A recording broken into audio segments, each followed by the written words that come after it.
Greetings everyone, Ben from TheVirtualEconomist here, and today I'm going to talk about Valve's trade hold system, why it was really implemented, what they're currently doing with it, and what they mean going forwards. Let's go!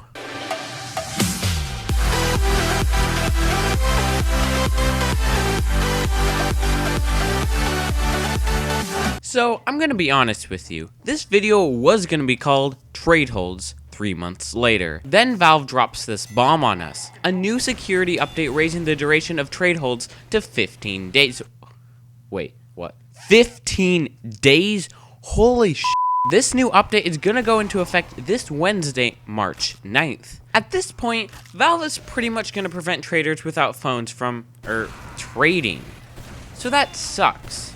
But let's take a look at why Valve is doing this. To do this, let's flash back to December. On December 9th, 2015, Valve implemented their trade hold system after all attempts by the community to backlash against it. Basically, what it meant was you needed a phone with the mobile authenticator app to rid yourself of these unwanted trade holds. They released a very in-depth article to explain why they did this, which is kinda unheard of for Valve. I applaud this, as even if the community at large disagrees with what Valve is saying, at least we get to hear their fair opinion. Next, Valve, just talk about the development of Half-Life 3.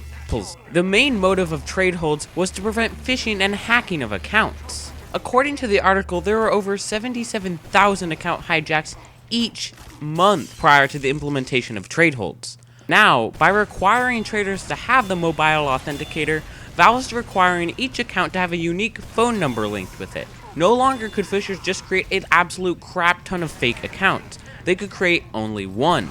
And if it got banned, they're kinda out of luck.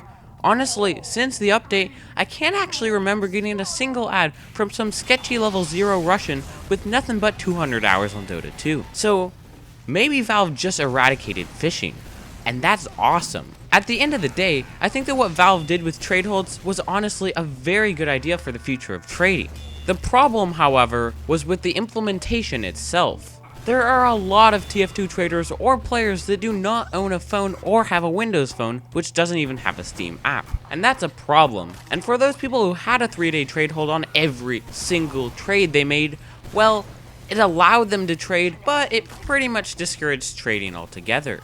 Sure, you could even use the desktop authenticator, but you would still need a phone number to use. If you don't have a phone number you could readily use, you're out of luck. The desktop authenticator also has a problem of being very insecure, meaning that if your computer got hacked, chances are your Steam account would be right along with it. However, I did have a phone, and for me, trade holds didn't really change the way I traded. I had the authenticator, and as an unusual trader, I am used to items taking time to sell, so the 3-day trade hold once in a while didn't actually do me any harm. I also initially believed that every trade hold that I made might eventually be cancelled by the other trader, from people who think that pretty much every trade is a scam. But it turned out that the week-long trade ban that ensured after cancelling pretty much discouraged that altogether, to the point where I rarely experienced a trade cancel. So, I didn't actually have that much of a problem. But I know others did. But after the new announcement that Valve made recently, the one that upped trade holds to a whopping 15 days, I am starting to reconsider. It appears that Valve is pretty much forcing everyone to have the authenticator. I expect that the next update might even prevent accounts from trading without it. And that's sad. Yes, Valve wants to increase account security, and that's good. But for the poor souls without phones, Valve is basically eliminating them from the trading scene altogether. Valve said in the announcement that the 15-day trade hold is there to protect users that log in less frequently, and I can honestly see why that might be a problem. But I still stand by the fact that 15 days is far too long. 3 days has reduced the problem significantly, and I don't think that making it 5 times longer will help much more. Valve still doesn't alert the trader in some way, shape, or form that they have a trade hold, so extending it to 15 days doesn't really make any sense to me if that user still doesn't check their trade offers. But at the end of the day, no matter how much we hate it, this might actually be the final nail in the coffin for scammers and hijackers. Maybe they will have no way to secure a trade anymore with everyone canceling their offers. That may be great for Steam in general, but it does come at the expense of traders. And also, Valve. Less traders means less market tax income from the Steam community market, which clearly will have an effect on Valve economically. People are also way less likely to buy anything from the Manco store if they know that they won't be able to trade it at some point.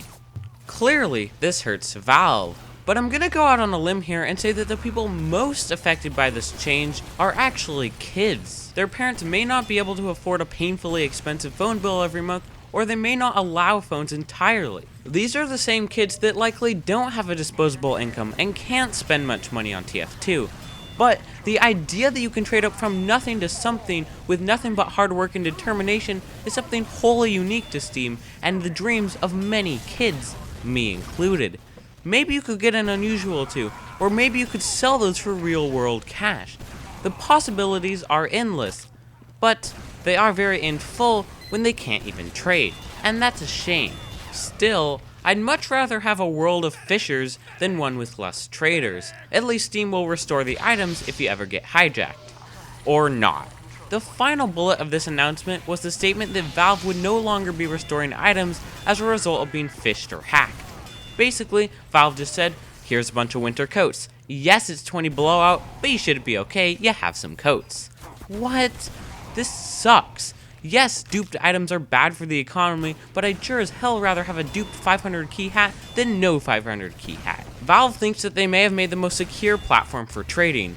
Sure, the new trade hold system has helped, but not entirely. The problem is that there's really no way to protect Steam accounts perfectly. Valve will add new security measures, but scammers and hackers will always find a new way to get around it. And as it stands, these new security features just bog down traders more and more, and it sucks.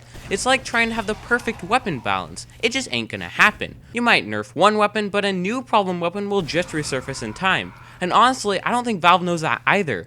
By preventing Steam support from restoring items, honestly, I'll be more scared than ever. Because when a hacker beats the system and hijacks my account, well, I'll be damned. I have no way of recovering my items. Anyway guys, that's gonna do it for this video.